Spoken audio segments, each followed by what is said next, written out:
नमस्कार, मैं doctor Vijaya Wakodkar from Bhilai, IVF consultant since last 30 years. आज मैं PCOD के बारे में बात कर रही हूँ।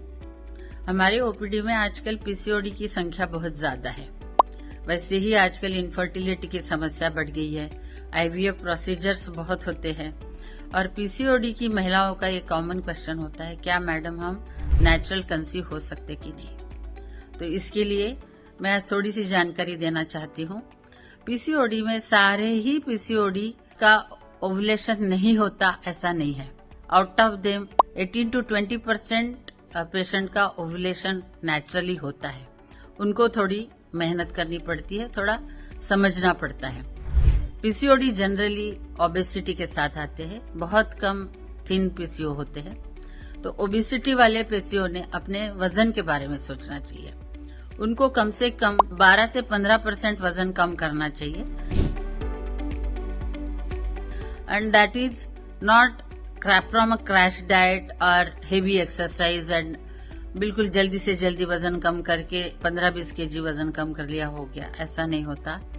ग्रेजुअली वजन कम करना चाहिए ताकि हमारे बॉडी में वजन कम करने के बाद जो मेटाबॉलिज्म होता है वो हार्मोन्स के ऊपर काम करने के लिए कम से कम 3 महीने लगते हैं। बाय द टाइम आप वजन कम करते हैं और आप निराश हो जाते कि अभी तक कुछ नहीं हुआ और फिर वापस वैसे ही खाना पीना शुरू करते तो वो नहीं चलेगा। आपको सस्टेन रखना चाहिए अपने एक्सरसाइजेस और थोड़ा सा कार्डियो यानी स्विमिंग, जॉगिंग या साइकिलिंग करना चाहिए और कुछ स्ट्रेंथ एक्सरसाइज करना चाहिए।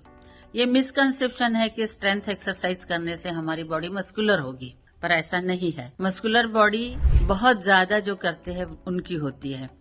हम बिल्कुल अपना पर्पज सॉल्व करने के लिए थोड़ा बहुत मस्कुलर एक्सरसाइज करेंगे, उससे हमारे ओवुलेशन में फायदा होगा। इस तरह से वजन कम करते करते बहुत सारे पेशेंट्स कंसीव हो जाते हैं, ओवुलेशन शुरू हो जाता है। दूसरा है डाइट। डाइट में आपको लो कार्बोहाइड्रेट एंड हाई प्रोटीन लेना है। हम जब डाइट बताते हैं तो इसमें बिल्कुल ऐसा नहीं है कि कार्बोहाइड्रेट एकदम नील कर दो, थोड़ा बहुत कार्बोहाइड्रेट भी जरूरी है।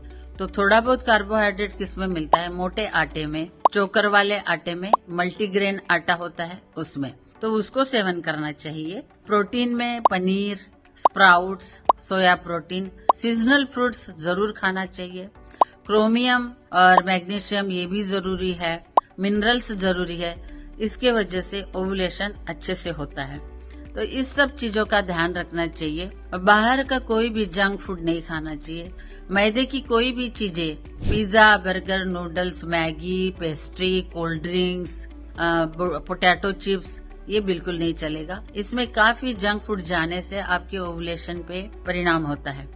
वैसे ही पेट के एक्सरसाइज, लोअर पेट के एक्सरसाइज बहुत करनी चाहिए क्योंकि वहीं पे यूट्रस एंड ओवरीज होता है। आपको वो बहुत ज्यादा फैट अगर वहाँ है तो क्रंचेस करने चाहिए ताकि ओवरी और यूट्रस को अच्छे से सर्कुलेशन मिले। तीसरी बात, स्ट्रेस बिल्कुल नहीं लेना चाहिए। अपने नियर कंसल्टेंट जो भी IVF स्पेशलिस्ट या इनफर्टिलिटी स्पेशलिस्ट उनके पास जाके अपना डेली रूटीन, ओवुलेशन हो रहा है कि नहीं, एग बन रहा है कि नहीं, इसकी जांच जरूर करवानी चाहिए। और नहीं होता है तो simple first line of treatment होता है लेट्रोजोल टैबलेट। बहुत ही छोटी सी टैबलेट है, 2.5 या 5 mg की टैबलेट आपको शुरू करेंगे। उसमें फिर आपको ओवुलेशन स्टडी करेंगे, आपका ओवुलेशन कब हो रहा है ये आपको बताएंगे और उसके बाद आपको किस टाइम पे आपका हस्बैंड के साथ संपर्क करना चाहिए ये सब एक्सप्लेन करेंगे। उससे बहुत सारे पेशेंट कंसीव होते हैं।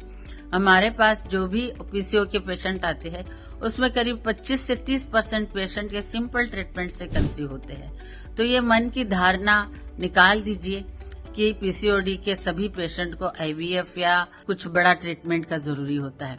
बाकी बचे जो पेशेंट है उन्होंने धीरे धीरे ये ट्रीटमेंट का और अपने डाइट और अपने एक्सरसाइज को कंट्रोल करके अगर ट्रीटमेंट चालू रखते हैं तो उनको भी कभी न कभी प्रेगनेंसी होगी और जब नहीं होती है तब आप IUI और IVF के लिए जा सकते हैं।